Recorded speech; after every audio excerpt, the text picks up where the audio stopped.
Assalamualaikum warahmatullahi wabarakatuh.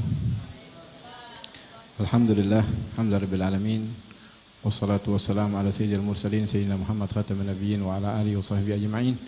Wala hawla wala quwwata illa billahil aliyyil azim. Rabbi shrah li sadri wa yassir li amri wa hlul 'uqdatam min lisani yafqahu qawli bi rahmatika ya arhamar rahimin. Alhamdulillah. Alhamdulillah. Puji dan syukur marilah kita panjatkan kehadirat Allah Subhanahu wa taala. Sore hari ini kita dapat duduk mengkaji daripada ilmu agama khusus di dalam pembahasan yang berkaitan dengan kurban atau al-udhiyah. Mudah-mudahan perkumpulan kita pada sore hari ini perkumpulan yang dirahmati Allah Subhanahu wa taala tidak keluar daripada majelis ini kecuali dosa-dosa kita dihapuskan oleh Allah Subhanahu wa taala. Ma'asyiral hadirin wal hadirat yang dimuliakan Allah Subhanahu wa taala, mengingat waktu yang sangat sempit karena beberapa pertemuan yang lalu kita baca dari rangkuman ini dengan tanya jawab juga menghabiskan waktu 2 jam kurang lebih ya. Al-Fakir akan singkat, mungkin enggak semuanya kita baca yang ada di rangkuman yang tipis ini ya, tapi sebagian kita baca.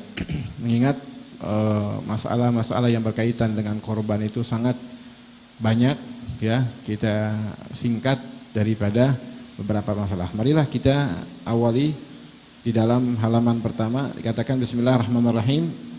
Alhamdulillahirabbil alamin wa bihi nasta'in ala umuri dunya waddin.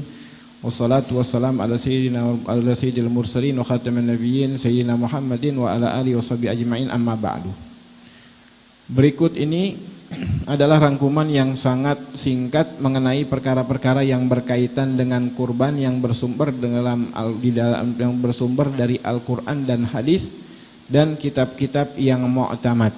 Nah, di sini kitab-kitab yang mu'tamad. Di samping dari Al-Qur'an, hadis, kitab-kitab yang mu'tamad adalah kitab-kitab yang pendapat-pendapat yang kuat di dalam mazhab al-Imamuna Imam Syafi'i. Kita nggak bahas tentang pendapat-pendapat di dalam mazhab yang lain, paling cuman sedikit, nanti cuman masalah hukumnya di dalam mazhab yang lain. Tentang masalah korban buat satu orang beramai-ramai itu di dalam mazhab yang lain, kita akan menjelaskan di dalam mazhab al-Imam Syafi'i. Yang pertama, makna kurban. Perhatikan makna kurban. Apa itu kurban? Kurban dalam bahasa Arab adalah al-udhiyah.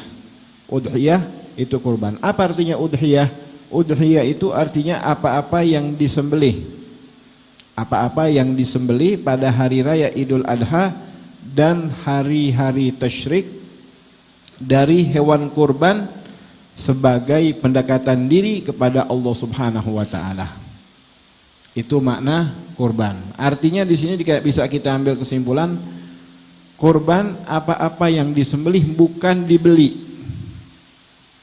Kan sebagian orang mengatakan bahwa korban itu kan intinya kita bagi-bagikan kepada fuqara wal masakin. Kita membagi-bagikan baik itu daging kambing atau sapi atau kerbau atau yang lainnya kepada fuqara wal masakin. Bagaimana kalau kita beli? Enggak dikatakan kurban. Sama mereka membagikan daripada daging tersebut kepada fuqara wal masakin, apakah yang demikian itu dikatakan kurban? Ini tidak dikatakan kurban. Tapi yang demikian itu tidak sia-sia mendapatkan pahala sedekah, tapi pahala kurban dia nggak dapat. Kenapa? Karena definisi arti daripada kurban itu apa-apa yang disembelih di hari raya Idul Adha, yakni dari hewan-hewan kurban sebagai pendekatan diri kepada Allah Subhanahu wa taala.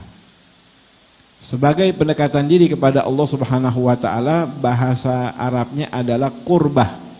Mungkin orang kita menyingkat daripada kurbah di situ dijadi bahasa kurban. Sebagai pendekatan diri kita kepada Allah Subhanahu wa taala.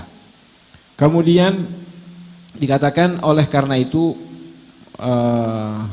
hukum kurban yang kedua, hukum melaksanakan kurban. Hukum melaksanakan kurban adalah sunnah muakkadah. Sunnah yang sangat dianjurkan bagi siapa? Bagi yang mampu. Bagi yang mampu dianjurkan untuk melaksanakan kurban.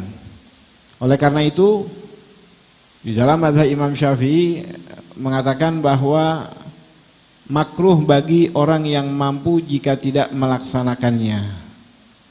Namun ada khilaf tentang hukum melaksanakan kurban, yaitu Al-Imam Abu Hanifah yang mewajibkan daripada kurban tersebut.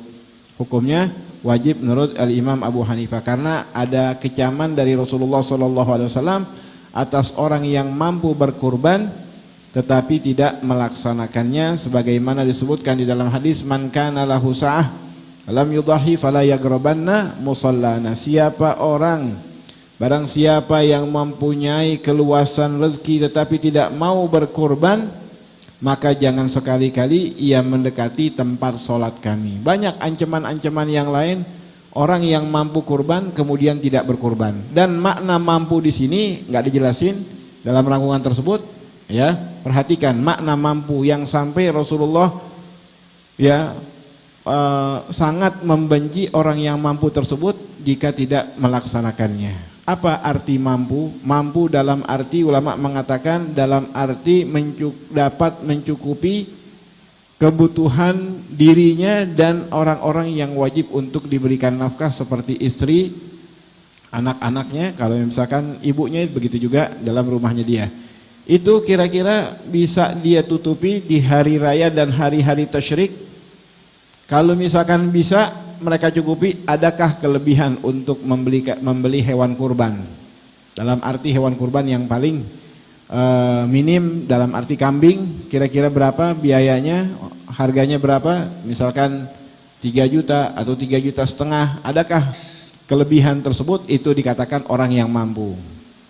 Dia dikatakan orang yang mampu berkurban. Yang mana kalau dia tidak berkurban, maka fala yaghrabanna musallana. Jangan sekali-kali deketin tempat sholat kita. Di dalam Al-Quran pada halaman 2 disebutkan bahwa Allah Subhanahu wa ta'ala berfirman di dalam Al-Quran, inna a'tainakal kautsar fasholli li rabbika wanhar. Sesungguhnya kami telah memberikan kepadamu sungai di surga, maka dirikanlah sholat karena Tuhanmu dan berkurbanlah.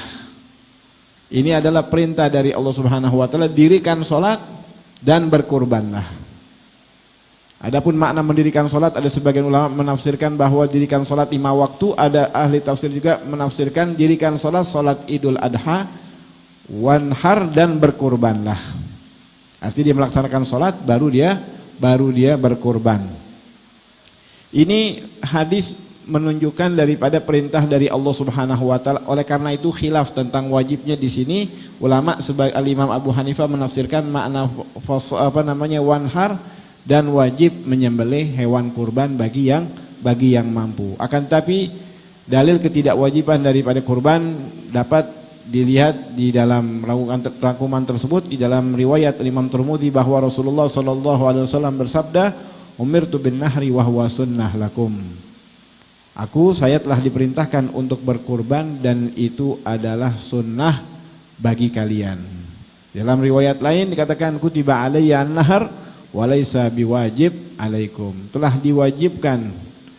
diwajibkan kepadaku berkurban dan tidak diwajibkan berkurban untuk kalian. Nggak wajib bagi kita, walaupun ternyata kita mampu, cuman dibenci oleh Rasulullah SAW. Sampai-sampai dikatakan, fala yaghrabanna musallana. Jangan sekali-kali deketin tempat sholat kami. Artinya tidak wajib tapi perbuatan yang dibenci.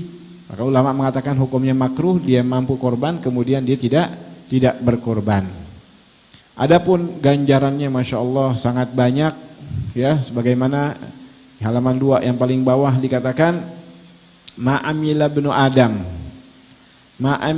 Adam yauman nahri min amal ahabbu ilallahi ta'ala min iragatid dam innaha la ta'tiya yaumal qiyamah bi guruniha wa adlafiha ila akhiril hadis. Tidak ada amal ibadah Bani Adam pada hari raya Idul Adha yang lebih disukai oleh Allah Subhanahu wa taala dari sekian banyak amal ibadah, yang paling disukai oleh Allah Subhanahu wa taala daripada mengalirkan darah.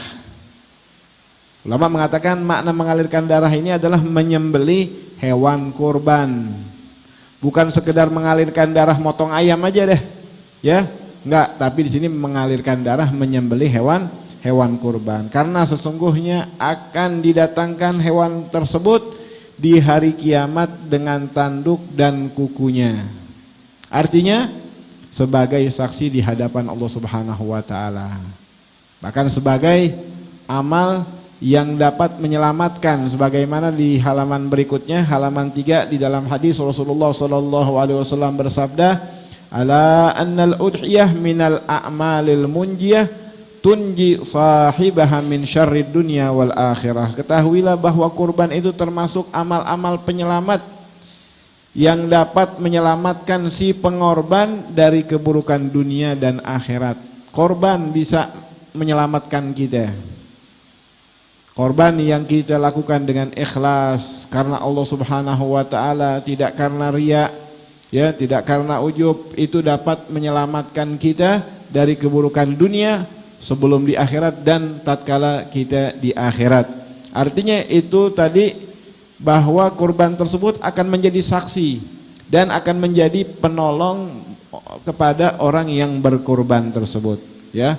Jadi begitu besarnya ganjaran berkurban, ya, sampai-sampai Allah Subhanahu wa taala akan menyelamatkan orang yang berkurban itu dari keburukan dunia dan akhirat. Berapa banyak kita lihat, kita saksikan orang-orang yang mendapatkan daripada keselamatan dari bala musibah, di antara amalnya adalah kurban. Adalah kurban. Banyak kita lihat kejadian kebakaran di sebagian daripada perumahan, ada satu rumah enggak kebakar.